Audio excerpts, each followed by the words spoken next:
ഭയമെല്ലാം മാറിപ്പോകട്ടെ,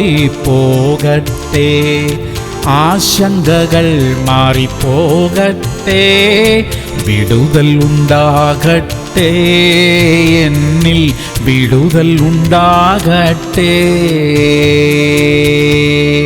സങ്കീർത്തനങ്ങൾ 44:6. ഞാൻ എന്റെ വില്ലിൽ ആശ്രയിക്കയില്ല, എന്റെ വാൾ എന്നെ രക്ഷിക്കയുമില്ല. നീയത്രേ ഞങ്ങളെ വൈരികളുടെ കയ്യിൽ നിന്ന് രക്ഷിച്ചത്. പ്രിയമുള്ളവരെ, കഴിഞ്ഞ നാളുകളിൽ നമ്മുടെ പ്രതികൂല സാഹചര്യങ്ങളിൽ നമ്മെ രക്ഷിച്ചത് ദൈവമത്രേ. മനുഷ്യർ അതിനകത്ത് ഇടപെട്ടിട്ടുണ്ടാകാം, എന്നാൽ ദൈവമാണ് സാഹചര്യങ്ങളെ നമുക്ക് അനുകൂലമാക്കിയത്. അതിനായി ദൈവത്തിനു സ്തോത്രം. ഇനിയും നാം നമ്മുടെ സ്വന്തം കഴിവിലും സാമ്പത്തിക ശക്തിയിലും ആശ്രയിക്കുകയില്ല. നാം ദൈവത്തിൽ ആശ്രയിക്കും. മനുഷ്യരിൽ ആശ്രയിക്കുന്നവർ പരാജയപ്പെടുമ്പോൾ ദൈവത്തിൽ ആശ്രയിക്കുന്ന നാം വിജയിക്കും. പ്രാർത്ഥിക്കാം. സ്വർഗീയ പിതാവേ, കഴിഞ്ഞ നാളുകളിൽ ഞങ്ങളുടെ പ്രശ്നങ്ങളുടെ മധ്യത്തിൽ ഞങ്ങളെ സഹായിച്ചതിനായി സ്തോത്രം. ഞങ്ങളെ വിടുവിച്ചതിനായി നന്ദി കർത്താവേ. തുടർന്നും അങ്ങയിൽ തന്നെ ആശ്രയിക്കുവാൻ ഞങ്ങൾക്ക് കൃപ തരണമേ അപ്പാ.